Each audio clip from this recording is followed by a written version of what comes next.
Para de gritar comigo, vai tomar no seu cu. Vai se fuder. Estão abordando ele, vamos ver, agora tá na mão da polícia, que bom. O Oliver falou, e eu acho que esse é um ponto importante de constatar, que a Amanda é a mais atacada dentre todos nós. Eu acho que essa é uma constatação fática que a gente precisa fazer e que é uma sensibilidade que a gente teve depois da ascensão da Amanda. É mais difícil, sim, fazer política sendo mulher. Você vai ser mais ameaçada do que um homem, você vai ser mais reprimida do que um homem. Acho que esse é um ponto que você não precisa ser, né, uma feminista de extrema esquerda para fazer um reconhecimento. Isso é fato, isso é verdade, a gente precisa lidar com isso, a gente precisa fazer essa constatação, a gente precisa trabalhar tendo isso em mente. A Amanda hoje é quem mais anda com segurança dentro de todo o movimento, mais do que o nosso candidato à presidência da República, por causa das ameaças contra ela, né? Então há uma coragem especial ainda no gancho da Monielle para mulheres que estão fazendo política, ainda mais dentro do movimento como o MBL, que sempre atrai mais ataques e tudo que a gente faz é visto com lupa.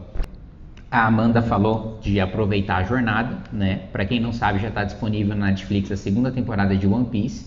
Para quem não gosta de ver animação, é live action, então vocês podem assistir ali com atores reais. E essa é uma lição deste célebre anime, que recentemente as vendas do mangá ultrapassaram do Superman, que era o top 1, agora o primeiro, o mangá, a história em quadrinhos mais lida do mundo é One Piece, e uma das questões é essa: a jornada ela é sempre mais longa do que o destino. E obviamente a jornada vai ser cheia de sofrimentos, cheia de burocracias, o dia a dia nunca vai ser uma aventura linda, emocionante e legal. Mas precisa ter esses momentos lindos, emocionantes e legais, porque senão não vai valer a pena, mesmo porque não existe uma chegada definitiva no destino. Não existe o fim da sua própria história, assim como não existe o fim da história. Depois que você ganhar a eleição, você vai começar outra trajetória. E depois que você passar o seu primeiro mandato, você vai começar outra trajetória. E toda vez que você chegar no destino, você vai começar uma nova jornada. Então, se a jornada não vale a pena, o destino também não. Com essas lindas palavras eu termino a minha exposição. Muito obrigado. Lapelão. Opa, tô lapelado. Bom dia, a força da mulher. Olha, vou falar, queria elogiar aqui a presença das nossas vereadoras guerreiras, mulheres fortes, mulheres que mesclam o carinho, o cuidado com a força e a coragem, que nos tornam felizes todas as manhãs. A força da mulher na política. É assim, eu tô falando verdade, assim, mas a real é o seguinte: quem já viu, toda vez que uma mulher ela vai participar de qualquer evento político, o discurso cai nisso, né?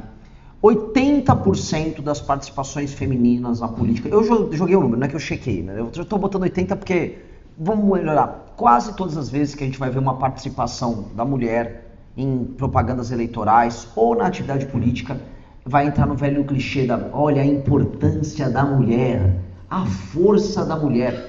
Isso são falas absolutamente genéricas, tá? E para ser muito sincero e muito honesto, eu já vi pré-candidatas nossas vindo com essa conversa, tá? Então vou começar o papo hoje. O meu papo com vocês vai ser um papo funcional sobre adequação do universo feminino dentro do universo que historicamente é muito masculino, que é o universo do MBL e naturalmente do Partido Missão. Tá? Nós surgimos como um bando de homens num escritório fedido no centro de São Paulo. E a beleza de você ser um homem naquele universo é que realmente o escritório ficava fedido e ninguém ligava. Então, era justamente um universo muito masculino e isso se refletiu ao longo da nossa história com um discurso que em si era bastante masculino e com uma base de eleitores, uma base de apoiadores que era muito masculino. E há etapas para tudo na vida, né? O surgimento de um movimento como o MBL fazia sentido naquele momento em ter essas características profundamente masculinas. O bando de caras na aventura, etc. Agora, quando você pretende governar, aí as coisas mudam de figura. Porque, vamos dizer, existem esses dois elementos constituintes. Já viram aquele Yin Yang? Já viram? Tem gente que tatua o Yin Yang da filosofia oriental, né? Não, o que o Yin Yang trata é justamente da conciliação do elemento masculino com o elemento feminino. E que dentro do elemento masculino há um ponto que é o elemento feminino, e do feminino há um elemento masculino, que é a ânima, por exemplo, dentro do homem e tal. Quem gosta de Jung vai falar disso, mas a verdade é, para governar, para exercitar poder, você tem que exercitar o tempo todo uma tensão entre uma força que é masculina e uma força que é feminina. A força, vamos dizer, ordenadora e criadora do masculino e a força conciliadora que representa em grande parte também a natureza e a tensão da natureza, que é o elemento feminino, que é o elemento mais cíclico, né? O elemento masculino a gente pode dizer que é um elemento progressivo, né? Ele leva através da técnica as coisas, e o elemento feminino é um elemento cíclico. As mulheres são seres cíclicos por excelência, né? Então, conciliar essas duas coisas é uma tensão, mas governar essa tensão. Governar é sempre assim, eu tenho que prender e matar, elemento masculino, né? Vou botar ordem na casa. Mas eu tenho que olhar depois como é que vai ficar a escola e como é que vai ficar o bairro, como é que a gente vai desfavelizar de uma maneira bacana, o elemento feminino. A conciliação dessas duas coisas é o governar. Então, um exercício nosso, novo, que nós não somos apenas caras arrumando confusão, que é o clássico do MBL, não, agora vamos governar, não é? A aventura desses caras muito loucos, arrumando confusão pelo Brasil. Bom, o último deles saiu agora. Essa nova lógica está nos fazendo aprender bastante. E eu acho que é isso que eu queria trazer para vocês como um elemento de entendimento de discurso político e do que é estar no nosso grupo, tá? Vamos lá. Enquanto discurso político, o que eu venho aprendendo agora, que eu comecei a crescer em redes sociais, me tornei pré-candidato a presidente da República, sou um cara autêntico, portanto, vocês não verão eu mudando minha essência em nenhum momento para obter apoios, ou seja, eu vou tirar o melhor de mim para fazê-lo ser compreendido por públicos diferentes. Então eu vou ser compreendido por mulheres, mas sendo o Renan, e eu vou ser compreendido, sei lá, por públicos de estados diferentes, sendo sempre o Renan e defendendo sempre as mesmas ideias. Ou seja, eu fiz os meus discursos nas rádios no Paraná, foram uma versão paranaense dos mesmos discursos que eu fiz em Pernambuco. O discurso era igual, eu só tornava ele, vamos dizer, inteligível para públicos diferentes. E eu acho que dentro do universo feminino a gente tem que também tratar nesses termos. Senão a gente vai cair na maldita esparrela da gente ficar olha a força da mulher, olha a mulher, a importância. Cara, eliminem isso. Eu juro pra vocês, as pré-candidatas e depois candidatas que vierem com esse papo, eu já vou avisar, eu não vou divulgar. Porque isso é uma preguiça. Isso é uma preguiça. E muitas mulheres ao redor do Brasil, eu já vi, porque eu tô olhando as pré-campanhas, caem na preguiça. É uma preguiça, do tipo, olha, estou aqui porque sou mulher, tal. Não entremos nisso. Eu vou falar os dois universos femininos, os dois discursos que eu venho acompanhando, tá? E eu acho que dentro do debate político existem 3 universos femininos. Eu já estou encarando e entendendo bem os 3. Um universo é o universo da mulher jovem progressista, tá? Que não vai votar na gente, tá? A mulher jovem progressista, ela compra causas identitárias, em geral ela vai votar no PSOL, sejamos bem honestos, vota no PT e tal. E esse universo, ele está muito bem capturado dentro de uma perspectiva e de uma visão de mundo, que é uma visão de mundo oposta à nossa. Eu acho que muitas de vocês vão enfrentar mulheres dessa natureza, o que vai ser um grande aprendizado para vocês, porque são mulheres em geral que elas, por mais que elas tenham um sentimentalismo meio exagerado, meio exacerbado, e às vezes uma irracionalidade, basta ver aquelas moças que abordaram o Guto na Paulista agora na última semana, no fim do dia, muitas delas estudam, se tornam boas debatedoras e elas são, vamos dizer, seguidoras de uma determinada tradição de pensamento. Por mais que a gente zombe, o feminismo é isso, feminismo é aquilo, a real é que existe, vamos dizer, uma tradição de pensamento feminista que já está rodando há décadas na academia e tem tese e tal, então nunca subestimem elas. Mas como eleitoras, essas eleitoras aí dificilmente verão valor no que vocês estão fazendo, tá? Pelo menos comigo elas não veem valor nenhum, e pelo contrário eu sou um capeta. Segundo universo, tá? Eu diria que tem 4, mas vou pular um, que é o da mãe muito humilde que divide benefícios, tá? Que é basicamente o eleitor do Lula. Essa mulher, ela pode um dia dialogar conosco, mas não é agora.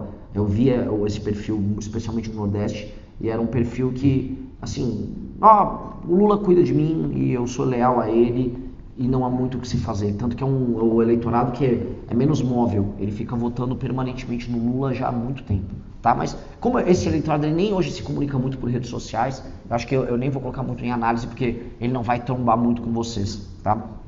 O segundo que eu ia colocar, então, é o eleitor, vou botar aqui, da famosa tia do Zap, a mãe de direita. E a característica dela, essencialmente, ela é uma mulher casada, na maior parte dos casos, não sei se vocês já repararam isso. A tendência da famosa tia do Zap, que a gente chama, é a mulher casada, é uma mulher que ela tem o núcleo familiar dela e ela se torna muito conservadora, especialmente depois dos seus 40 anos, porque ela se torna uma protetora do núcleo familiar dela e ela enxerga essas outras ameaças que surgem como algo que obriga ela a atuar. Ela tem um senso de comunidade forte, então ela é a vida por trás dos grupos de WhatsApp, por exemplo, do Bolsonaro. Ela é a vida por trás dos acampamentos. Vocês devem ter reparado. Era em grande parte mulheres que organizavam aqueles acampamentos bolsonaristas. E a gente já teve, quem vai lembrar, esse perfil no começo do MBL, porque no começo do MBL se confundia as coisas. E quando a gente organizava os eventos, esse perfil estava lá presente. Essa mulher, ela será alvo do convencimento dos filhos e das filhas dela em algum momento. E já está começando a acontecer nos nossos eventos o surgimento da presença dela. Mas será ainda um pouco lento. Tá? Por quê? Porque essa mulher ela tem uma desconfiança natural com aqueles que desafiam a autoridade. E em tese a gente está desafiando a autoridade do Bolsonaro. O Bolsonaro é como se fosse um patriarca da comunidade dela. Vocês entendem esse ponto? Se ela é uma mulher conservadora, o patriarca da comunidade dela tem que ser respeitado. E a gente é um desafiante de fora. E a mulher casada, ela é muito, vamos dizer, fechada das lealdades intragrupo. Uma das grandes características femininas da mulher, especificamente casada, é a lealdade intragrupo. Essa lealdade intragrupo faz com que ela veja todo tipo de comportamento nosso como invasor, tipo, ô, tira isso aqui, sai daqui. E essa característica da lealdade intragrupo dela é uma característica que, do ponto de vista humano, ela é muito boa, mas pra gente, em termos eleitorais, ela será um pouco ruim no início, tá? Eu acho que no médio termo, não nem falando no long run, né? No médio prazo, a gente já vai ter resultados, e eu já comecei a ver isso, inclusive, nos nossos eventos. O evento ontem em Curitiba já estava tendo, vamos dizer, os primeiros resultados daquelas campanhas de traga seus pais, e sério, tá rolando, e encontrei algumas ex-tias no Zap que saíram muito convencidas do nosso discurso, tá? E elas são ideologicamente muito alinhadas, elas estão... Perfeito, elas são um exemplo perfeito disso. Eu vi muito disso, tipo, não, ok, eu vi, esse cara fala coisa com coisa, gostei do evento, gostei de vocês. Eu acho que tem muito a ver também, esse tipo de perfil, elas não gostam do perfil que se veste, que age de maneira heterodoxa. Tipo eu até um mês atrás. Agora cabelo um pouco mais alinhado, eu ando de todo dia de terno, sapato e tal, banho eu tomo. Então, não, mas a gente não precisa disso porque a gente tem que se manter heterossexual ainda, né? A gente sabe que um bom homem hétero só lava o sovaco, enfim, o resto é só... Enfim, depende do dia, cara. Essas coisas a gente tá... Bom, sigamos, né? Sigamos. Então, a partir do momento que a gente mudou a nossa cara, ela passa a ser mais generosa com a gente. É impressionante. Então, assim, o meu jeito de falar e de ser compreendido, tão logo eu pareço um filho que faria parte da comunidade dela, ok. O Renan da cabeleira louca e tal, não muito, tá? Então, moças nossas com um perfil mais ousado, tá? Aqui a famosa gótica do MBL aqui, elas... Mesmo a Ludmilla que tem uma linguagem que envolve um pouco de anime lá nas coisas dela, talvez elas sejam vistas com um pouco de restrição no início, tá? Elas sejam vistas como uma fêmea desafiante, que é um tipo que costuma irritar, vamos dizer, esse perfil. E há o terceiro perfil, que é onde a gente começou a crescer, tá? Que eu queria falar um pouco sobre esse perfil, e vocês vão entender bem, que eu acho que é um perfil que vocês tendem a crescer, minha opinião. Eu coloquei aqui, eu chamo de a mulher moderna, não necessariamente casada, mas também casada, também em relacionamentos, especialmente as últimas da geração X, toda a geração Millennial e uma pequena parte da geração Z, tá? Essa é uma mulher que ela é ideologicamente confusa e ela está num processo de transição para o lado de cá. Por que ela é ideologicamente confusa? Até anotei aqui umas coisas que são bem importantes que eu venho vendo. São mulheres que vão chegar para mim, Renan, é muito importante vocês enfrentarem o feminicídio. E aí quando eu vi esse discurso, eu falei, droga, ela achou que eu sou do PSOL. Porque esse vocabulário do feminicídio, as terminologias são todas terminologias oriundas da esquerda. Eu falo, não gente, só existe homicídio. Do que você está falando? Só que eu comecei a entender que no fundo ela estava pedindo, prende bandido por muito tempo. Ela estava só falando o nosso discurso com a terminologia que ela aprendeu. Porque como é uma mulher que ela ideologicamente ela não está alinhada a nada, porque ela vem recebendo influências ideológicas das mais diversas por muito tempo, ela virou meio que um caldeirão difícil de identificar. E ela está fazendo, vamos dizer, a construção, a jornada política dela como eleitora de maneira instintiva. E é muito instintivo mesmo. Então botei aqui. Ela pega algumas pautas de esquerda e ela pega algumas pautas, vamos dizer, de sensibilidade social recentes. Então eu vejo muitas mulheres aparecendo em eventos nossos falando de autismo. Aí eu falei, nossa, mas autismo não é... Vamos dizer, a gente tem 10 mil temas na frente antes da gente falar do autismo como um grande problema, mas para muitas delas o autismo é o maior problema que o Brasil passa. Precisamos falar não do autismo, precisamos falar de autismo. Ou vai num evento em que a gente está discutindo pautas nacionais e ela aparece PCD. Você precisa falar sobre PCD agora. Ontem foram num evento em Curitiba, eu selecionei 15 pessoas para falar. Das 15, 3 perguntas foram sobre PCD. Não, eu sou prima de um PCD. Não, eu sou mãe de PCD. Elas têm essa característica de, volto a colocar, elas não acompanham a política pela lógica que a gente acompanha. Sabe as disputas de esquerda e direita? O bloco da direita que, olha, é contra o woke, defende uma política mais dura para pegar bandido, defende um Estado assim assado. Elas não pensam nessas categorias, tá? Então, essa eleitora, eu era muito pouco generoso no trato, porque eu achava que simplesmente ela estava alinhada com um pensamento moderno de esquerda, e falava, putz, cara, como é que eu explico? E agora eu comecei a ser entendido por elas. E mais, o meu visual levemente heterodoxo, vamos colocar aí, funciona nessas gerações. Há uma certa generosidade, porque fazem parte também da minha geração em grande medida. Estamos falando de pessoas justamente dessa geração, contemporâneas a mim, contemporâneas a Amanda. E aí, entendendo aqui, né, pegar esses elementos. Essa mulher, ela passou agora, e isso aqui é uma percepção instintiva do que eu estou vendo, por alguns ajustes ideológicos. O ajuste ideológico ela foi levada a crer ao longo da vida dela, por muito tempo, que a mulher, ela precisa ter protagonismo. Não, mulher precisa ter protagonismo. E ela tomou decisões de vida passando pela perspectiva de que ela teria protagonismo em algum momento. E isso está sendo confrontado agora por duas coisas. O avanço do crime e o avanço e a publicização de violência muito explícita contra mulheres. Eu acho que ao longo dos últimos 2, 3 meses, não sei se repararam que estão dando muita publicidade e isso vem sendo ótimo. E o avanço da causa trans, que para essa mulher, se ela talvez tivesse 19, 20 anos, ela ia achar, não, é mulher mesmo. E essa mulher que já está com 28, 30, 35, falou, não, eu já estou de saco cheio dessa merda. Não, olha só, o meu banheiro é o meu banheiro. E essa conversa já encheu o saco. Olha, eu não tenho nada contra o trans, mas eu sou mulher. E ao mesclar esses dois temas, eles emergiram juntos, ela começou a fazer um raciocínio que não é um raciocínio de direita. A maior parte delas não se identificam como direita, eu acho que elas vão achar brega ou em alguma medida meio rude se identificar como direita.